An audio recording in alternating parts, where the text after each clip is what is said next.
We're here in East Tuscaloosa, Alabama, just off of Interstate 20, on the north side of Interstate 20, a site that Oklahomans are all too familiar with. Tornado damage.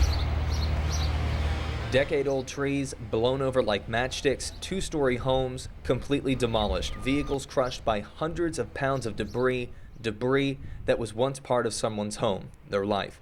We caught up with one woman in her terrifying brush with the over mile-wide tornado while driving home in her vehicle. I looked up and saw the tornado coming, and there was nowhere for me to run. It was on both sides of the house, both sides coming, and I couldn't go left, I couldn't go right. There was nowhere to run. All I could do was go toward the tornado, toward my house, to try to get into shelter. And you made it in time? I made it in time, and it missed my house by about 3 blocks, but there was absolutely nowhere to run.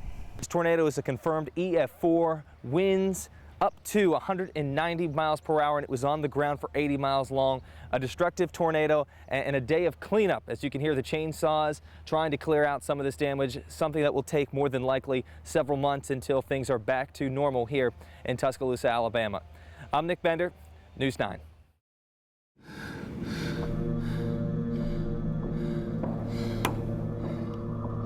Everything was dead quiet. You could just hear this low rumble, and the house started to shake. All the just dust, and the next thing you know, just crash after crash after crash, and I mean just glass exploding everywhere. And I was trying to cover my wife and my child as much as I could. Sheltering his wife and infant son, Fitzhugh could hear the monster tornado bearing down on his home. It was loud. It sounded like a train going by without the whistle. Fitzhugh and his family weren't the only ones hunkering down when the over mile-wide tornado came crashing through the housing development. Houses all along, I don't know that any of the houses along this street here had basements, and they, for the most part, all just collapsed in on top of themselves. It didn't look like it could have been any bigger than a 3-bedroom house, so that was probably everybody in that house. Were killed? Yeah. The tornado was merciless, rendering even the very landscape scathed. It's never going to be the same. I mean, there's not a tree around here that's made it, you know, and it's just the vegetation of this whole area won't be the same for 50 years. With hundreds still being reported missing here in Tuscaloosa, there's talk about draining this lake to search for potential victims that have been wedged underneath the debris from the tornado back on Wednesday. For News 9, I'm meteorologist Nick Bender. We have a very significant, possibly deadly tornado on the ground. If you're driving anywhere between Chickasha and Oklahoma City on I-44, get off of that sucker now. Words spoken by News 9's chief meteorologist Gary England 12 years ago. Words that made the difference between life and death for many May 3rd survivors. Hey folks, this is deadly, deadly serious. Take your tornado precautions. Do it now. You're watching a tornado plow through the city of Tuscaloosa. Most powerful word that I've ever used in television was that day when I said, this is violent.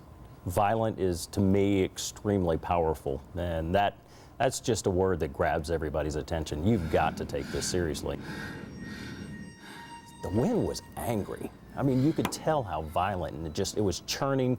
The wind was just absolutely phenomenal. Years later and states away, Chief Meteorologist Mark Prater at our CBS affiliate in Birmingham, Alabama, had to use some of those same words to help save lives. We're going to get through it. I went from amazement to absolute heartbreak in about 30 seconds. These are places that I visit on a regular basis. These are cities that we visit all the time. And to watch that go through the city absolutely broke my heart.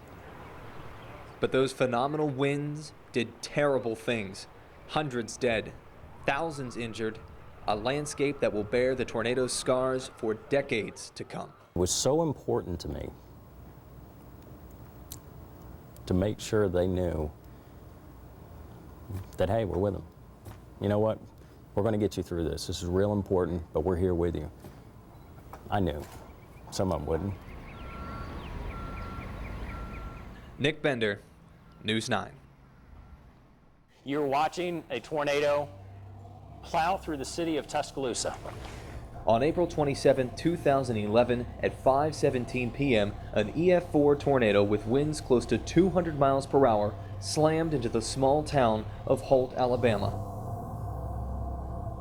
The swirling maelstrom of clouds and debris rendered trees to splinters and homes to rubble. What once was a quiet, easygoing southern community now looks like a war zone. We drove the width of the damage path of this tornado, and it measured over a mile wide of nearly the complete destruction of every home and every business here in Holt, Alabama. With hundreds still missing across this massive swath of damage, and over a week past since the tornado, search and rescue efforts have now become search and extraction.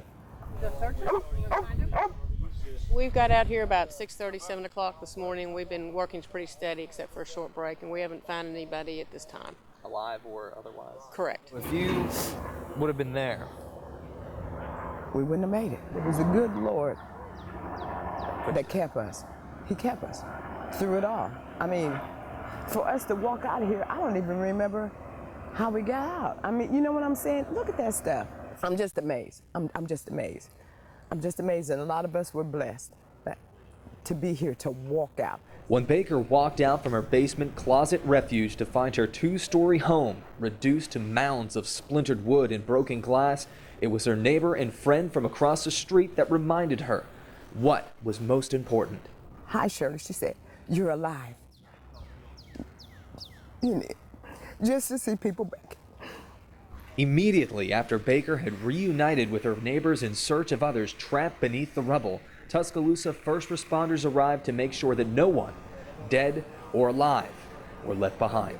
It's good to know that they would even check. I mean, if I looked at this, you know what, you just automatically said, you know what I mean? Yeah. But they were making sure there was no living bodies. I said, I thank you for that. Surrounded by the confusion and carnage left in the tornado's wake, Baker held onto one thing, her faith. There's truly a God in heaven. I do know that. You couldn't hide from this. He had to physically wrap his arms around us all for us to walk away from this. Baker has a daughter who has lived in Oklahoma City for the past 9 years. And now that she has walked away from the deadliest tornado to strike the country since the Great Depression, she was able to use our camera to talk to her daughter for the first time. Shamika, I love you. And I'm alive. In Holt, Alabama, Nick Bender, News 9.